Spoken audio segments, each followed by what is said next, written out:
Welcome back to AKC Style, the place for figure skaters who want to learn how to skate their hearts out, compete at their highest potential, and spend as much time practicing their inner work as they spend physically training on the ice. Let's get started.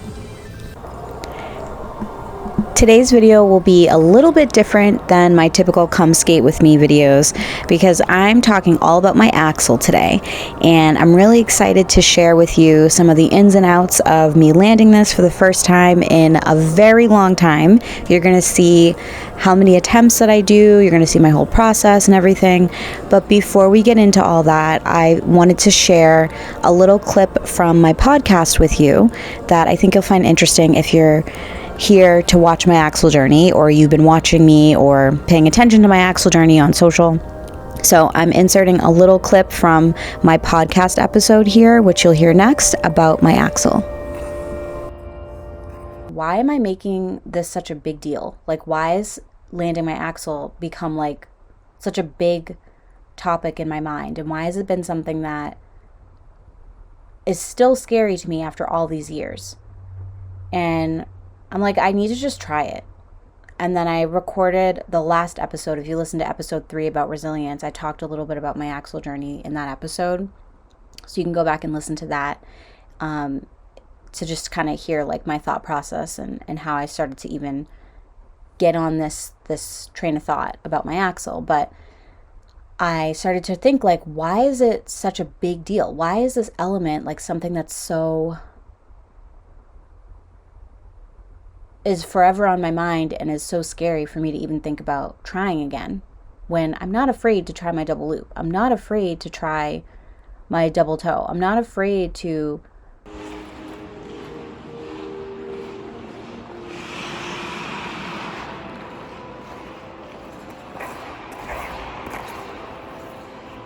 I'm sharing this clip of me trying my loop, double loop combination jump because this is from spring of 2024 when I was attempting this. This is from a practice session I recorded.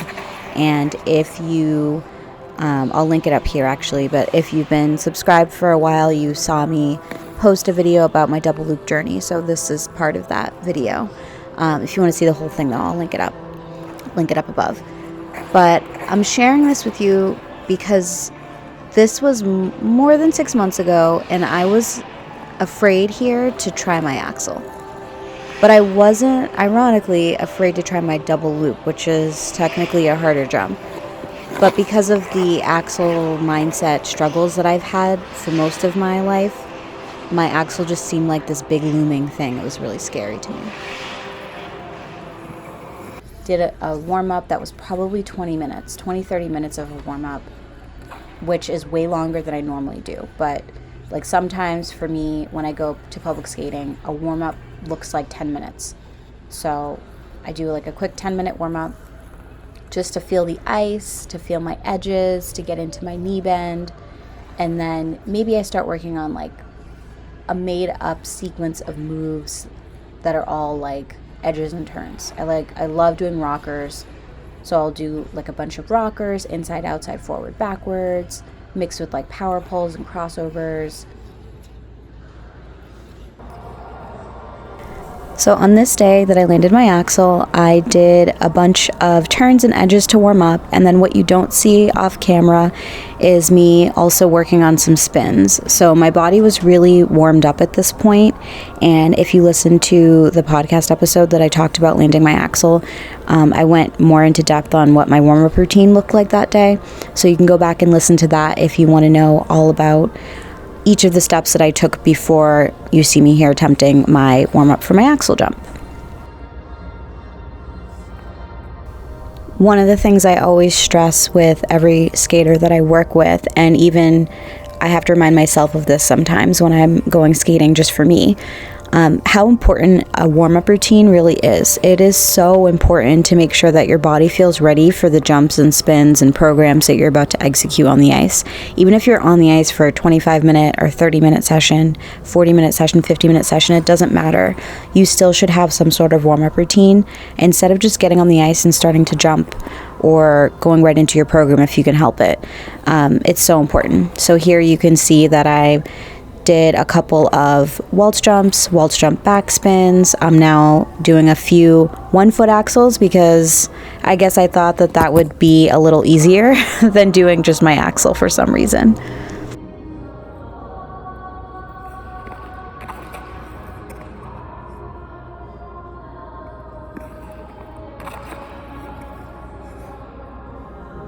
And for those of you who may not know what a 1 foot axel is versus a full single axel, the 1 foot axel lands on the same foot that you take off of. So it's still 1.5 rotations, but you land on the same foot. So it's kind of like if you've ever tried like a half loop or a Euler jump, where you jump, take off, and then you end up landing on that same foot. If you're a righty, you land on your left foot again. It's that same idea. So that's one of the jumps that you see me using to warm up my single axel, which I don't even know. It's one of those things that's like totally your mind is just somewhere else, because I can't even tell you why I thought, oh, let me try my 1 foot axel when I'm scared to do my single axel. It literally makes no sense. I don't know why I was thinking that, but you can see I attempted it, but it did help give me the confidence to try my single axel, which you'll see next. So I'll stop talking for a minute so that you can see.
Is this ice soft to you? It's a little soft. Yeah, that's what I thought. It's 2 days now. Yesterday was really soft. It feels a little bit. Look, I just turned around and almost fell. Exactly. I stand still and I just feel it cutting. Yeah. Definitely, for sure.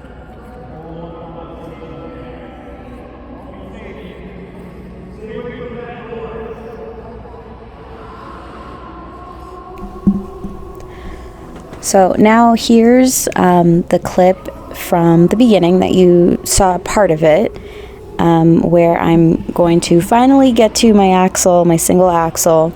I, at this point in my practice session, have taken a little break in between. I grabbed some water, kind of psyched myself up, and then psyched myself out. And then at this point, I didn't even realize that that was my axle when I did it. I just kind of was like, wait, that was easier than I thought it was going to be. So I tried it again. And it was a little cheated, but I got up in the air and stayed on my feet, which is why I was so confused. And then you can see just there I fell because I actually jumped. So instead of just kind of like propelling myself into the jump like I did previously, I actually bent my knees, pushed up in the air, and that's why I psyched myself out here, because that actually felt the way that the jump was supposed to feel. So now I'm going to try it again. And you can see that I cheated it just a little bit, just like a little quarter turn, but I'm still counting it because I stayed on my feet and I got around. So I am so shocked with myself and very happy. I just couldn't believe I did it, but I also was really glad that I had my camera rolling, because then I tried it again. It was a little more clean, a little more rotated, and I don't think anybody would have believed me if I hadn't caught this on film. So I'm really glad that I had set up my phone and my camera before going into these attempts, and that one was definitely the cleanest. So this was a good practice session. Yay! Thanks so much for listening today. If you found this episode helpful, let me know in the comments, and be sure to give this video a big thumbs up.